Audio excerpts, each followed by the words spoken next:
Hey guys, I've been a little late on some pushing some new stuff out on the channel, so let's see what's been going on lately. Check it out. The big bro, the United States should look after its little bro, and that's how we feel. How about the trade? We worked out, there's some trade disputes between the U.S. and the EU, and how do you think? We wish exemption. We actually have some stuff that we I have will to do say, right now. Appreciate it. Connor is here to meet with the president. He'll be meeting with him later this afternoon. We couldn't think of a better guest to have with us on St. Patrick's Day. We're both wearing our green. This was not planned, but very festive. And as you know, I'll be having a briefing later at 1 o'clock, so we'll talk more about their meeting later. But he's going over to meet with some other administration officials. He's spending the day in Washington, D.C. For sure. So I'm here to it'll be raise fun. the issues the people of Ireland face.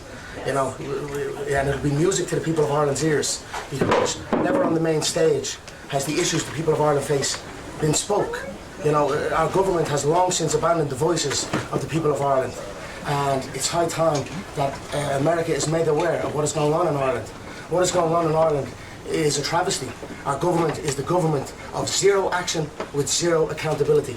Our money is being spent on overseas issues that has nothing to do with the Irish people. The illegal immigration racket is running ravage on the country. There are rural towns in Ireland that have been overrun in one swoop, that have become a minority in one swoop. So issues need to be addressed, and the 40 million Irish Americans, as I said, need to hear this, because if not, there will be no place to come home and visit. Ireland is at the cusp of potentially losing its Irishness, and I'm here to raise the issue and highlight it. It's also St. Patrick's Day, so a little bit of celebrations for sure, and a little bit of learning and listening to Mr. President Trump, whose work ethic is inspiring, and all that does to me is highlight the lack of work on my side. So that's it. That's what I'm here for. Awesome. Thank you, Thank you, guys. All right, God bless. That's crazy. So I didn't know what's been going on in Ireland. I've been wanting to take a trip out there for years, just because of the culture out there. I've been seeing and researching online and stuff, and it's a place I definitely want to go visit, but I didn't realize there was a lot of stuff going on over there. I assumed Conor McGregor was there at the White House to maybe talk about training FBI agents, because I know Kash Patel was talking to Dana White about, possibly getting FBI agents trained by UFC fighters. And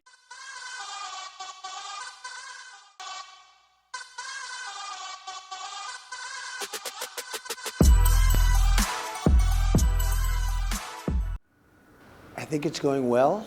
I think it's a tough situation that we're in. I inherited a mess from him in so many ways, whether it's the wall or the economy or anything you want to talk about. It's tough. This was a very tough one. Ukraine, Russia should have never happened. It would have never happened, but it did, and we have to see what we can do to save a lot of lives and to stop paying billions and billions of dollars also. It's a massive amounts of money, $350 billion we've spent on that.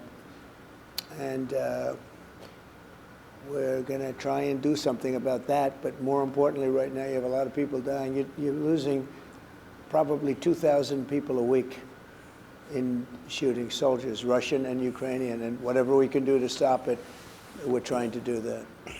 Are you speaking to Putin in the last days or hours personally? Well, I don't want to say it, but we are dealing with him, and I think it's going reasonably well. It's a very complex situation.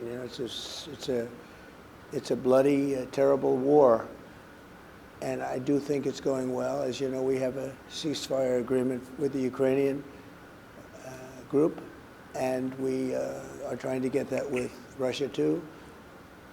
And I think thus far it's gone okay. We'll know a little bit more on Monday, and that'll be hopefully good.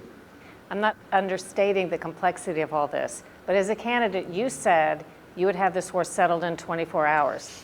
Well, I was being a little bit sarcastic when I said that. I would, what I really mean is I'd like to get it settled, and I think a lot of people are going to give him shit for that. What's the plan if Putin doesn't agree to a ceasefire? Bad news for this world, because so many people are dying. But I think he's going to agree. I really do. I think I know him pretty well. They keep asking Trump, what if Putin's not going to agree to the ceasefire? And Trump's answer is, I think he's going to agree to it. I think, okay, even if he does agree to it, it's been proven in the past that Putin has broken deals of ceasefires, and it's a possibility that can happen again.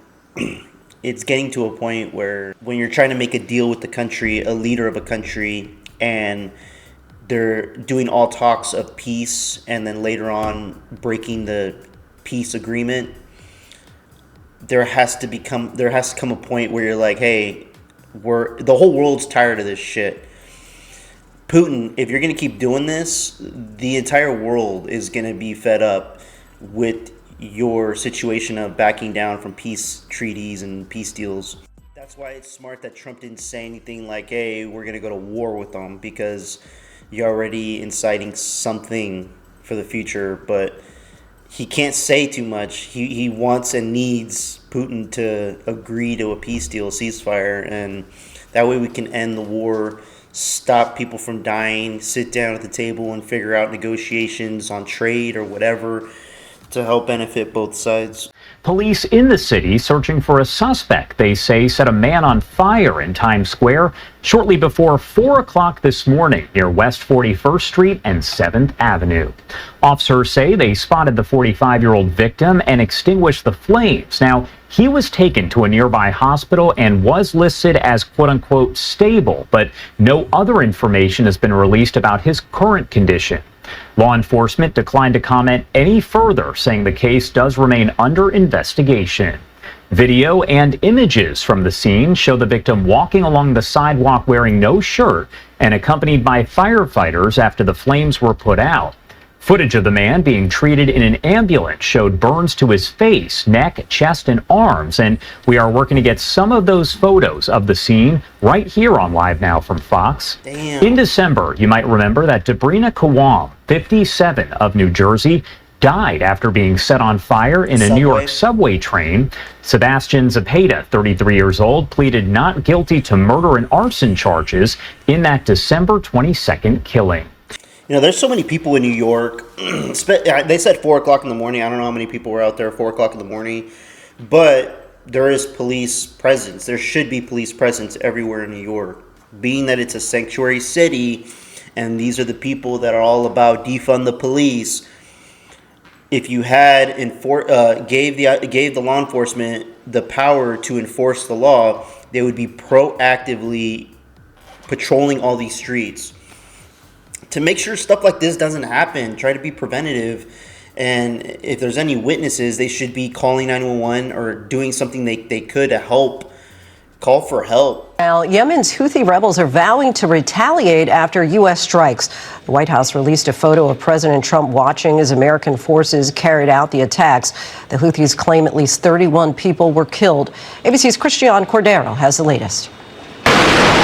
Rising tensions in the Middle East tonight, just 24 hours after President Trump launched a large-scale attack on Iranian-backed Houthi rebels inside Yemen. New video shows smoke rising from an explosion. U.S. officials say last night's strikes hit dozens of missiles, radars, drone, and air defense systems in Yemen. At least 53 people have been killed and nearly 100 injured. The Houthis promised to respond, claiming they launched retaliatory missiles and a drone at USS Harry Truman in the Red Sea, the same aircraft carrier that sent these fighter jets to strike Yemen. However, a U.S. official tells ABC News their claim wasn't true. The Biden administration had also conducted airstrikes against the Houthis, but President... So they didn't? Did they say they didn't?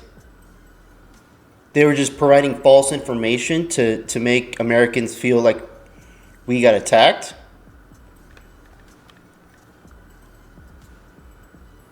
Sorry guys, I'm looking something up real quick. How far Yemen is from Iran. Okay, so that's not that far. Okay. President Trump vows this time is different, writing Iran's support for the group who's targeted commercial vessels and U.S. Navy ships at one of the world's most vital shipping routes must end immediately. It is Iran that has repeatedly funded, resourced, trained, and helped the Houthis target not only U.S. warships, but global commerce, and has helped the Houthis shut down two of the world's most strategic sea lanes. National Security Advisor Mike Waltz was asked by our Martha Raddatz today if there was any chance of direct U.S. military action against Iran. Waltz responded all options are on the table and that Iran's support for the Houthis, quote, will be stopped. Lindsay? Christian, thank you. Okay, I blame the Biden administration. The Biden administration is the reason that Iran has the nuclear capabilities now, because they've allowed other countries to make deals and the U.S. not intervening or saying anything to say, hey, no, these certain countries are a little bit too rogue and may use these weapons for no reason, basically. And come to find out, Iran is using all the money that they acquired from China to basically get all these weapons and now distribute these weapons to other countries, to countries that have some terrorists, and they're the ones using these weapons provided by Iran. Now, this is what the news has been reporting, but I don't know exactly if that is entirely true and if Iran is getting funded from another country. But from all talks of what we've heard, China has been doing the providing for Iran. And that's not a good thing for the U.S. So that's why the U.S. is trying to get on lock with making sure Iran doesn't continue, manufacturing nuclear weapons. Yeah, hey, Kenneth, truth be told, I know the gate agent who was assaulted here last night. He's a friend, a dear person, loves working for United Airlines. It's a second career for him. The passenger who attacked him last night, well, he was arrested and placed on United Airlines' no-fly list. Take a look at this. Whoa! Now, this is the video that's blowing up social media and helping police make their case. It's a short clip. A United Airlines ticketed passenger wearing a backpack, identified as Christopher Crittenden, confronts a United Airlines gate agent, punching him in the face. How and why would you think that you would be allowed on the plane after that? Like, what? An idiot. Without warning, yelling, "This is BS," and "Who wants to take it first?" Crittenden was arrested and charged with assault and disorderly conduct. Airport police tell me he was also drunk. Sources say Crittenden was mad because his original flight had been canceled and he was assigned a middle seat on his new flight. Reaction from passengers here at Dulles today. Unacceptable. No reason for anyone to ever punch anyone, period. I don't care. Oh! I mean, there is reasons to punch somebody in the face. Self-defense, I'm just saying. Yeah, he's on the no-fly list. Oh, my gosh. Damn, they're showing everybody. He apparently was assigned to a middle seat and his flight had been canceled. He was wearing headphones. Don't do them. Take it off. Previously. Wow. That's unacceptable. That is really unacceptable. He needs to go to jail. He was arrested. Yeah, he should have been. Now, airport police say the accused, Christopher Stewart Crittenden, is 54 years old, from Frederick, Maryland, was released from custody. Damn, Maryland. Let me know what you guys think about this in the comments below. I typically don't watch this CNN crap. Let's see what all the fuss is about with the Jasmine Crockett reacts to CNN poll showing Democrats favorability at all-time low. That's a quote.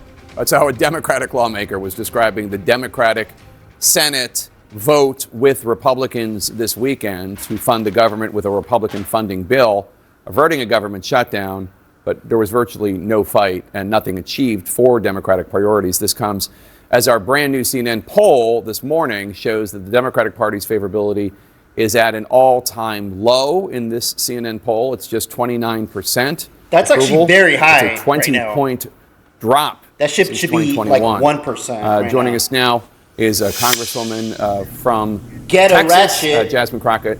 Congresswoman, thanks so much for joining us. Jasmine Appreciate you Ratchet. squeezing us in before you go to church. This has been a rough She 72 is not going to hours for church. Democrats. I want to Stop. play some of what Democratic Senate Leader Schumer told me on The Lead on Friday about his decision to vote with the Republicans to fund the government. Take a listen. A government shutdown gives Donald Trump, Elon Musk, and Doge almost complete power as to what to close down, because they can decide what is an essential service. If they determine that SNAP, kids shouldn't get food, is not essential, they can just cut it out summarily. They could fire half the workers in the federal government. It would have been a far worse consequence. So he's saying that the path that House Democrats wanted would have presented a worse consequence. Is he wrong? He's absolutely wrong. I mean, look at the reality of the votes, right? I understand that the American people are frustrated. Please believe many of us did not sleep because we were calling and trying to impress upon the senators the importance of pushing back in this moment. And as you saw, we had all but one Democrat in the House that voted for this. So that's 212 Democrats in the House. And then you had the vast majority of senators vote for it or vote against it as well. And so the idea that Chuck Schumer is the only one that's got a brain in the room and the only one that can think through all of the pros and cons is absolutely ridiculous. And Jake, you and I both know that this administration could care less about whether or not they violate the law. We know that we've had to rely heavily upon the courts. And I want to say, as you're talking about the polling on my party, I want to say that it is the Democratic attorney generals and some governors that are standing up against this administration and bringing those lawsuits and winning every single time. They are losing in court. Could we do a better job of making sure that the American people know that we are winning in the courts? We probably could. But at the end of the day, it's still Democrats that are winning for the American people. Some progressive groups are calling the American people that chose a Republican to lead the country. She is a moron. She needs to step down. I'm surprised she's not like twerking or singing some Kendrick Lamar song or some ghetto ass ratchet shit on here.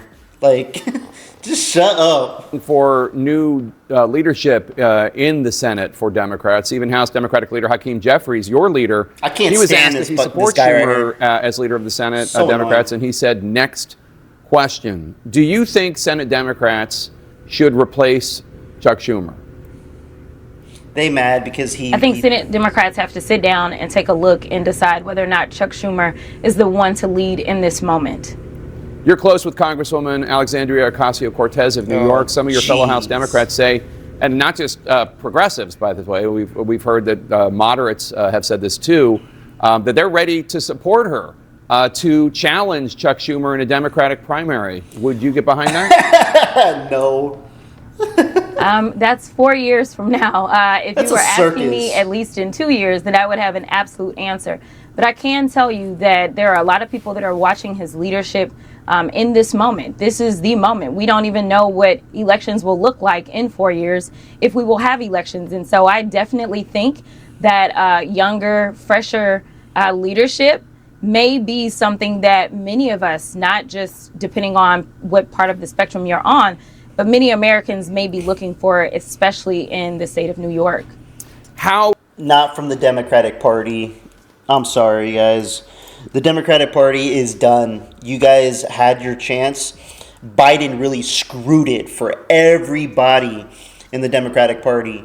If you're going to run for president or anything to have the American people, support you, it would probably be a good idea to run as independent at this point, because as soon as the American people will hear somebody running for Democrat and you're bouncing around, making songs, acting like a clown. I mean, right now the Democrats, they're trying to promote the best clown as the leader of the Democratic Party, and that's not going to work. Now some of these people have to say, you know what, we need to change some of our beliefs in certain things and then present it to the American people and come up as an independent, because the Democratic Party is way too far left right now, and nobody in the United States wants that crap. It's already been proven. We've already elected Trump. Everybody knew what his objectives were, and he's getting the work done. So Yeah, let me know what you guys think in the comments below. Like and subscribe. I'd appreciate it. Till next time. Peace out, everybody.